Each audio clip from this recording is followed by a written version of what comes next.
I'm coming at you live on tape from Sydney, Ohio.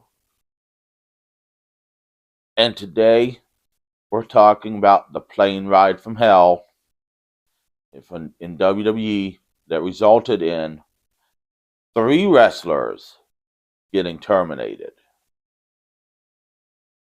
Now, you may be wondering how a plane ride can result in 3 wrestlers getting released from the company. Well, we're going to go over that. This was a private plane that WWE rented or chartered, however you want to say it, coming back from the UK and their grueling European tour, and which ended at the Insurrection pay-per-view in 2002. And it had an open bar. So as you can imagine, there were a lot of people getting drunk. And according to X-Pac, there were a lot of people doing GHB, which was an over-the-counter drug that you could get messed up on. You could buy it at any health food store. So it started out, innocently enough, with Curt Hennig and Scott Hall running down the aisle tagging people with shaving cream. That's a pretty innocent game. Then it kind of took a nosedive. Scott Hall groped 2 of the stewardesses on the plane ride before getting so drunk he passed out so deeply that they were afraid he was dead, and then he had to be wheeled through customs because he was still passed out by Justin Credible, which led to his release just a few days later. Curt Hennig and Brock Lesnar got into a shoot wrestling match in the aisle of the airplane. Now, a few days earlier, when they were on an airplane, Kurt Angle and Vince McMahon got into a shoot wrestling match, and it was acceptable.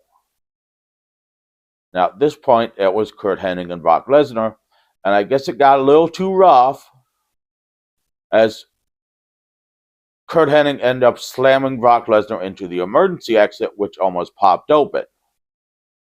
Of course, then they were separated by Triple H, Fit Finlay, and Paul Heyman.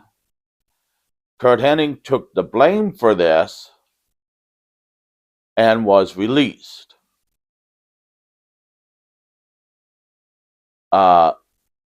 Ric Flair, being Ric Flair, was walking around drunk with just his robe on, flashing people. Now, this is something Ric Flair has done probably since he was 2 years old, because we have documented cases of him doing this in high school. We know he did this in high school. We know he did this in college before he was even a wrestler. If you watch the 30 for 30 on Ric Flair, they talk about him doing this in college before he was a wrestler. So he liked to show his genitalia even before he was a wrestler. But he was walking around flashing the stewardesses his genitalia and put their hands on his genitalia and sexually assaulted one of them.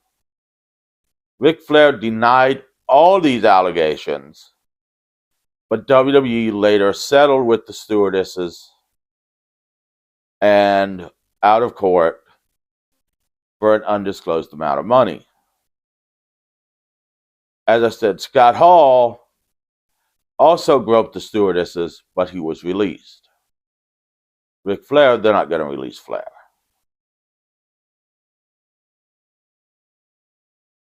Dustin Reynolds, also known as Dustin Rhodes, also groped stewardesses and said he wanted to fuck them. Before getting on the PA system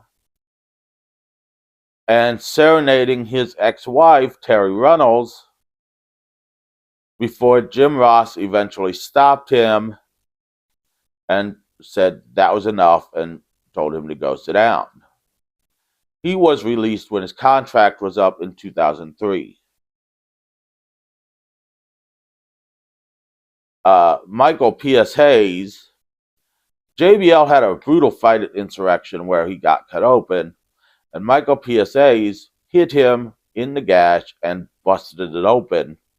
So JBL was sitting on a plane bleeding. JBL clocked him, and then Michael Hayes went and passed out. So X-Pac cut off Michael Hayes' ponytail